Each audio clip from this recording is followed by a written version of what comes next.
않는 사람은 많이 습관적으로 잘 웃는 사람은 실제적으로 웃지 않는 사람보다 더 오래 산다고 합니다.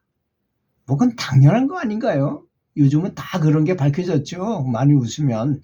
건강은 실제로 웃음의 양에 달려 있다는 것을 아는 사람이 그렇게 별로 없는 것 같아요. 많이 웃으면 실제로 웃음의 양에 달려 있다는 것입니다. 건강은.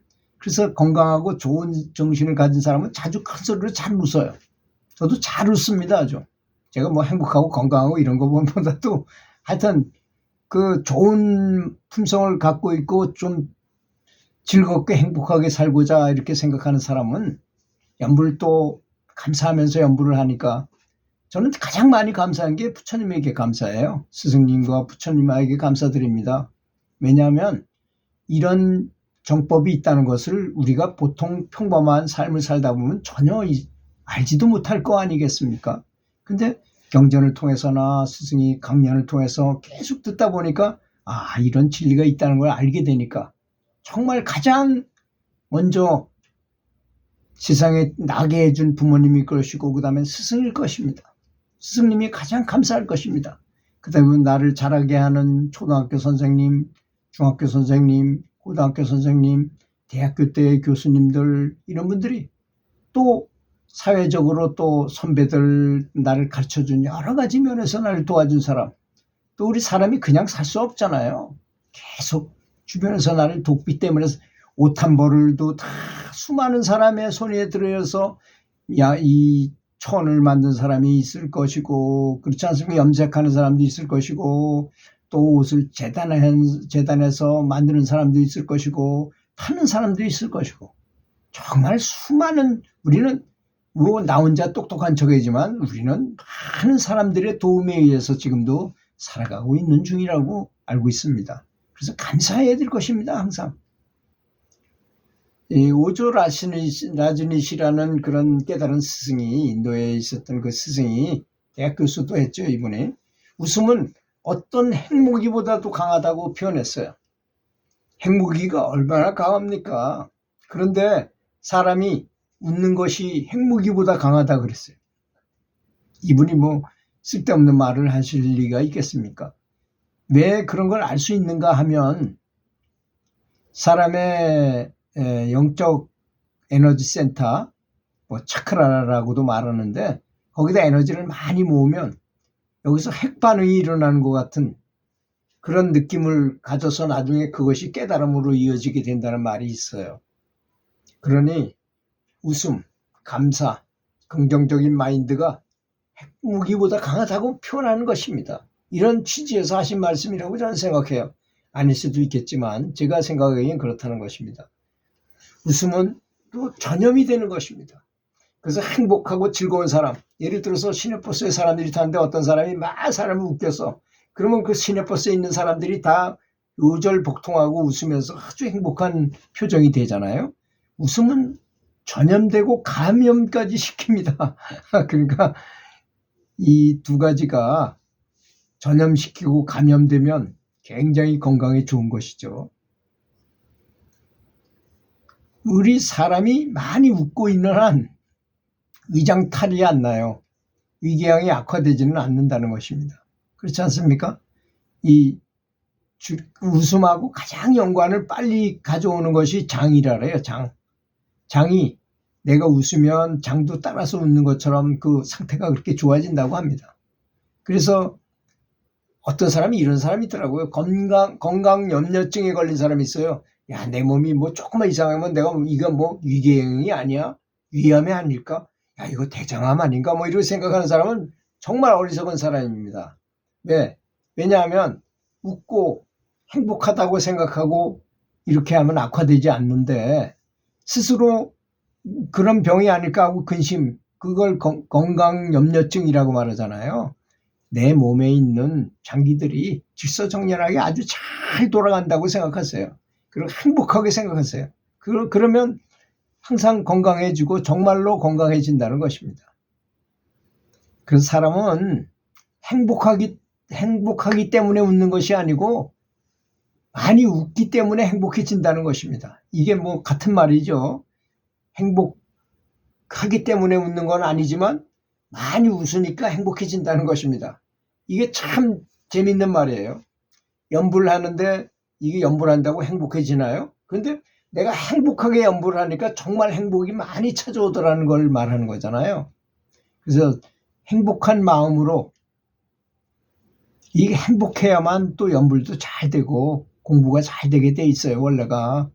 그래서 그래서 부처님께서 자비이사 사무량심이니 이런 자비심을 강조하신 것입니다. 자비심이 곧 열애니라. 자비심이 곧 부처란 얘기잖아요. 자비심을 키우면 된다는 것입니다. 연불하면서, 연불도 하나의 방편이니까 거기다가 감사함을 보탠다면 일치월장할 것이라고 믿습니다.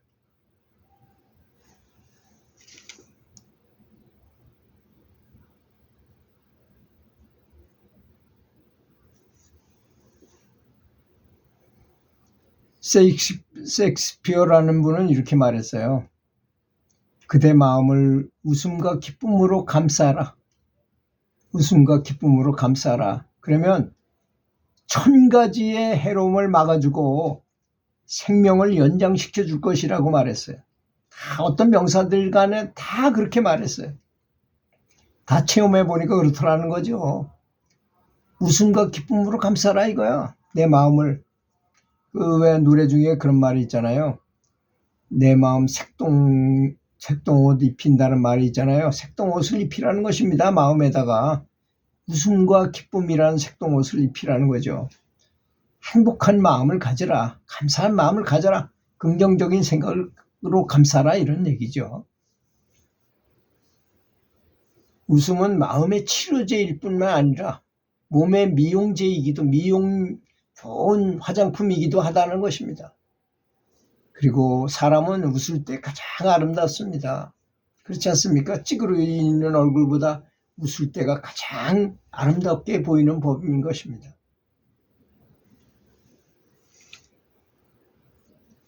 웃으면 복이 온다. 누구나 다 알고 있는 말이잖아요. 이 말을 모르는 사람은 없고 항상 붙어 있어요. 붙어 있으면 뭐합니까? 실천을 안 하는데. 웃으면 복이 온다. 내가 만약 사주팔자가 내일 죽을 며칠 얼마 더 나쁘다고 하더라도 내가 많이 웃고 연불하고 한다면 바뀌어. 웃으면 복이 오기 때문에, 자, 내가 무슨 나쁜 일이 있다고 하는 거는 업장이 있다는 얘기잖아요. 그 말은 그냥 그 업장이 오겠습니까? 나쁜 일이 나한테 그런 일이, 내가 죽어야 되는 3개월 후에 죽어야 되는 운명이라면 그럼 내가 뭔가 잘못했기 때문에 그런 현상이 일어나는 건데 요만큼이 있었다 이거야. 근데 내가 너무나 웃으면서 너무나 행복하고 너무나 감사하면서 연불을 막 들이해야 됐어. 그래서 이만큼을 했어. 그럼 요만큼은 그냥 다 삭제할 수 있잖아요. 없애버릴 수 있잖아요. 그러면 그냥 넘어가는 것입니다. 제가 늘 말씀드린 것 중에 정말 죽어야 되는 사람이 있었어요. 근데 그 사람이 연불을 넘어야 되니까 꿈속에서 큰 트럭이 대형 트럭한테 꽉 받쳤어. 그래서 나가 떨어졌어 이 사람이. 그러다 잠에 딱 깨어났어. 그래서 옷을 벗고 보니까 여기 시퍼런 멍이 들었다는 거 아닙니까?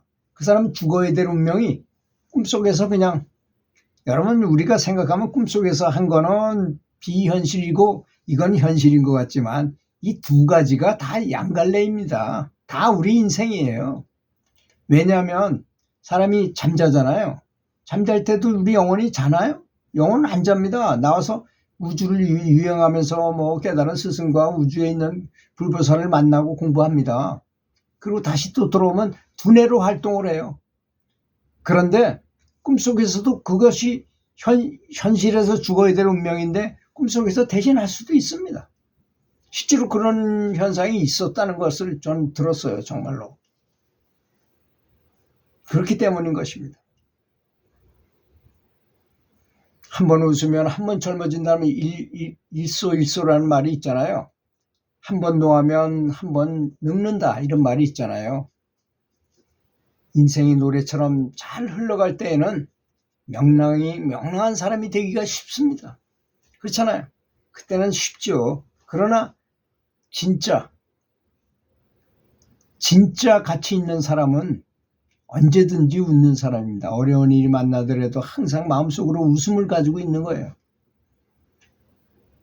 모든 것이 잘 안 흘러갈 때도 여전히 행복한 마음속으로 웃는 사람, 그 사람이 가치 있는 사람이라는 것입니다. 정말 가치가 있는 사람이라는 것입니다. 사람이 어떻게 평생을 살면서 어떠한 고난도 만나지 않고 살 수 있겠어요. 어떤 고난이 생기더라도 항상 감사하는 마음, 좋은 긍정적인 마인드를 가져야 할 것입니다. 그래서 부처님이 가르쳐 주신 가장 명백한 지혜와 증표는 항상 유쾌하게, 밝게, 행복하게 사는 것입니다. 그래서 부처님을 닮아가는 것이죠. 그것이 바로 부처님이 원하시는, 그렇게 해서 깨달음으로 가게 하시는 가장 좋은 방법이라는 것입니다. 그래서 불교를 한마디로 축소하면 자비라고 하고, 그 자비가 너무 커서 대자대비, 큰 대자가 2개나 들어가는 아주 강조를 하는 게 바로, 그러니까 무량심인 것이죠. 그게 바로 무량심을 키우라는 것입니다. 무량심을 키우면서 연불합시다. 들어주셔서 감사합니다.